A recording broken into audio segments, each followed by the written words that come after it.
සුබ දවසක් කියලා අදත් ඔයාලා හැමෝම පිළිගන්නවා කොකා ට්‍රැවල් අපේ YouTube නාලිකාවට ගොඩක් ආදරෙන්. ලක්දිව ඉතිහාසයේ සැඟවුණු රහස් හොයාගෙන යන ගමනේ අද අපි අපේ නැවතුම තමයි දකුණේ පුංචි සීගිරිය කියලා හඳුන්වන ඓතිහාසික මුල්කිරිගල රජමහා විහාරය. ඇත්තටම මේ මුල්කිරිගල රජමහා විහාරය පන්සලක් කියනට වඩා අනුරාධපුර යුගයේ සිටම පැවතුණු කලාගාරයක් කිව්වත් වැරදි නෑ. ඉතින් මේ විහාරයේ තියෙනවා ලංකාවේ වෙන කිසිම විහාරයක දකින්න නැති මළු 5ක්. අපි මේ පියගැටපෙළ දිගේ එක එක මළුවට ගිහින්ම ඒ ගැන කතා කරමු.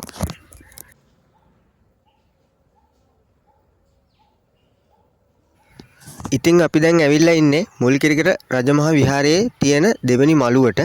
මේ මළුව තමයි පහළ මළුව. එහෙම නැත්නම් නාත මළුවත් කියලා මේ මළුව හඳුන්වනවා. මුල්කිරිගල රජමහා විහාරයේ පළවෙනි මළුව තමයි සියඹලා මළුව. අපි විහාරයට ඇතුල් වෙන තැනම තියෙන සංඝයා වාසය පෙරපාසල කෞතුකාගාරය වගේ ගොඩනැගිලි ඉදි කරලා තියෙන සියඹලා මළුවේ. ඉතින් මේ වීඩියෝ එකට සියඹලා මළුවේ රූපරාමුව අපි ගත්තේ නැහැ. අපි එතනින් තියෙන පියගැටපෙළ දිගේ දැන් ඉන්න නාත මළුවට තමයි මුලින්ම ආවේ. මේ නාත මළුවේ එහෙම නැත්නම් පහළ මළුව කියලා හඳුන්වන මේ මළුවේ තියෙන ප්‍රධානම ලෙන් විහාරය තමයි රජමහා නාලෙන් විහාරය. ඔයාලා මේ දකින්නේ මේ විහාරය ඇතුලේ බුදුරජාණන් වහන්සේ සැතපෙන බුද්ධ ප්‍රතිමා වහන්සේ නමක් නිර්මාණය කරලා තියෙනවා. ඒ වගේම තමයි සමන්, විෂ්ණු, කතරගම සහ විභීෂණ කියන සිව්මහා දෙවිවරුන්ගේ සිතුවම් ඔයාලට මේ විහාරයේදී දැක ගන්න ලැබෙනවා. මේ විහාරයේ තියෙන මේ සිතුවම් මහනුවර යුගයට අයිති සිතුවම් කියලා තමයි අහන්න ලැබුණේ. සූවිසි විවරණය, හිමාල වනය, උතුරු කුරු දිවයින කියන දුර්ලභ සිතුවම් ඔයාලට මේ විහාරයට ආවොතින් දැක බලා ගන්න පුළුවන්. මේ මුල්කිරිගල රජමහා විහාරයේ තියෙන දෙවනි මළුව නාත මළුව කියලා හඳුන්වන මළුවේ තියෙන විහාරය තමයි මේ ඔයාලට මේ රූපරාම වලින් පෙන්වන්නේ අපි.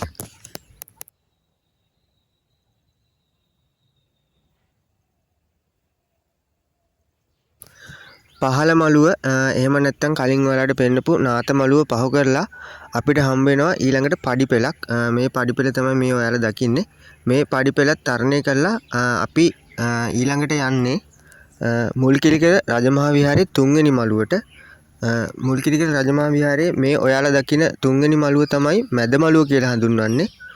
ඉතින් මෙතන නම් හරිම නිස්කලංක තැනක්. අද නම් කවුරුත් පේන්නත් නැහැ. කුඩා ප්‍රමාණයේ දාගබක් වගේම කුඩා ප්‍රමාණයේ විහාරයක් මේ මළුවේදීත් අපිට දකින්න ලැබෙනවා. අද මේ විහාරයේ දොර වහලා තියෙන්නේ මේ විහාරයේ තමයිලු මැද මළුව ලෙන් විහාරය කියලා හඳුන්වන්නේ. මේ විහාරයේ ඇතුළතත් උඩරට සම්ප්‍රදායට නෑකම් කියන බුද්ධ ප්‍රතිමා වගේම බිතුසිතුවම් දකින්න ලැබෙනවලු. ඉතින් මේ විහාරයේ ගොඩක් වෙලාවට වහලා තියෙනවා කියන්නේ මේ විහාරයේ ඇතුළත තියෙන පැරණි සිතුවම් බුද්ධ ප්‍රතිමා ආරක්ෂා කරගන්න අවශ්‍ය නිසා කියලා තමයි අපිට අහන්න ලැබුණේ. ඒ හින්දා අද මේ වීඩියෝ එකට විහාරයේ ඇතුළේ රූපරාමු ඔයාලට අරන් එන්න විදියක් නැහැ. විහාරයේ ඇතුළත වහලා තියෙන්නේ. ඉතින් යාළුවනේ මුල්කිරිගල රජමහා විහාරයේ තුන්වෙනි මළුවෙන් පස්සේ අපි දැන් පිවිසෙන්න හදන්නේ මුල්කිරිගල රජමහා විහාරයේ අසිරියම මුළු ලෝකයටම පෙන්වන මේ විහාරයේ තියෙන ප්‍රධානතම මළුවට. ඉතින් මේ මළුව තමයි රජමහා මළුව කියලා හඳුන්වන්නේ. මේ මුල්කිරිගල රජමහා විහාරයේ තියෙන හතරවෙනි මළුව. මේ මුල්කිරිගල රජමහා විහාරයේ ඉතිහාසය ගැන කතා කරනකොට ක්‍රිස්තුපූර්ව 3 වන සියවසේ දේවානම් පිහිස්ත රජතුමාගේ කාලයේ මේ විහාරයේ ඉදුණා කියලා තමයි සඳහන් වෙන්නේ. පස්සේ කාලේ වලගම්බා රජතුමා මේ ලෙන් විහාරය ඉදි කරලා රජමහා විහාරයක් බවට පත් කළා කියලා ඉතිහාසයේ සඳහන් වෙනවා.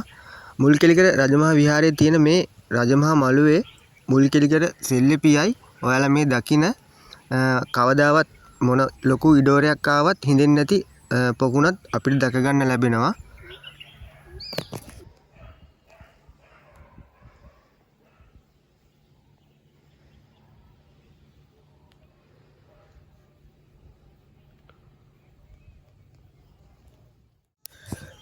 රජමහා මළුවේ අපිට දකින්න ලැබෙන විහාර අනෙත් මළුවල දකින්න ලැබෙන විහාර වලට වඩා විශාලයි. මේ විහාරයේ විහාර කොටස් 3කින් සමන්විත වෙනවා. ඉතින් දැන් මේ අපි පිවිසිලා ඉන්නේ රජමහා මළුවේ තියෙන විශාලතම විහාරය විදියට හඳුන්වන රජමහා විහාරයට. මේ විහාරයේ ඇතුළතත් ඔයාලට පේනවා ඇති සතපෙන බුද්ධ ප්‍රතිමා වහන්සේ නමක් වැඩ හිඳිනවා. ඒ වගේම බුදුරජාණන් වහන්සේට වන්දනා කරන රහතන් වහන්සේලා, රජවරු, සිටුවරු නිරූපණය වෙන ප්‍රතිමාත් ඔයාලට දැක ගන්න ලැබෙනවා. මේ විහාරයේ සිවිලිමේ මහනුවර යුගයට අයත් සිතුවම් ඔයාලට දැක බලා ගන්න පුළුවන් මෙතෙන්ට ආවොතින්. වෙස්තන්තර ජාතකය, තේලපත්ත ජාතකය වගේ ජාතක කතාවල චිත්‍ර මේ විහාරයේ ඇතුළතත් දකින්න ලැබෙනවා.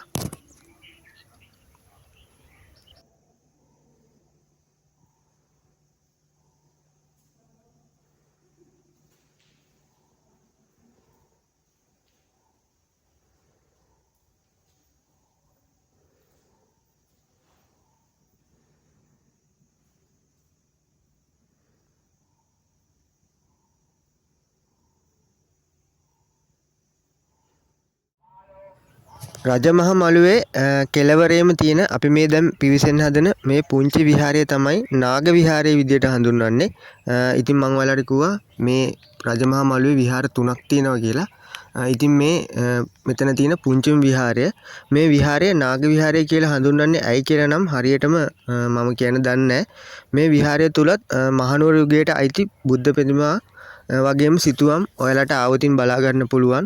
මේ සිතුවම් ඔක්කොම කීර්තිසී රාජසිංහ රජතුමාගේ කාලේ නිර්මාණය වුණු බව තමයි අපිට අහන්න ලැබුණේ.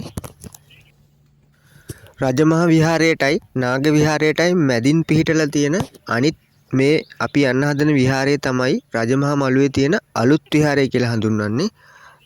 ඉතින් මේ දොරටුවෙන් ඇතුළු වුණාට පස්සේ අපිට අලුත් විහාරයේ ඇතුළට යන්න පුළුවන්. මේ අලුත් විහාරයේ ඉදිරිපස ඔයාලට පේනවා ඇති හරිම ලස්සන කැටයම් නිර්මාණය කරලා තියෙනවා. මේ විහාරයේ ඇතුළතත් සැතපෙන බුද්ධ ප්‍රතිමා වහන්සේ නමක් වැඩ හිඳිනවා. ඔයාලට පැහැදිලිවම බලා ගන්න පුළුවන්. මේ ප්‍රතිමා වහන්සේ ආවරණය කරලා නැති නිසා පැහැදිලිව ඔයාලට පේනවා ඇති. අනිත් විහාරවල වගේම මේ අලුත් විහාරයේත් සත්සතිය බුද්ධ චරිතය නිරූපණය වෙන හරිම අලංකාර බිතුසිතුවම් ඔයාලට දැක බලා ගන්න පුළුවන්. ඒ වගේම ලොකු පින්තාලියක් මෙතන තියෙනවා අර දඹුල් විහාරයේ වගේම. ඉතින් ඔයාලට ඔය සංචාරයට වගේම ලංකාවේ තියෙන මේ වගේ පුරාවිද්‍යා වටිනාකම් තියෙන ඓතිහාසික ස්ථාන බලන්න යන්න ආස කෙනෙක් නම් කැමති කෙනෙක් නම් අනිවාර්යයෙන්ම මේ මුල්කිරිගල රජමහා විහාරයට ඇවිල්ලා මේ ඓතිහාසික විස්කම් දැක බලා ගන්න වැඳ පුදාගෙන යන්න කියලා ඔයාලට ගොඩක් ආදරෙන් මතක් කරනවා.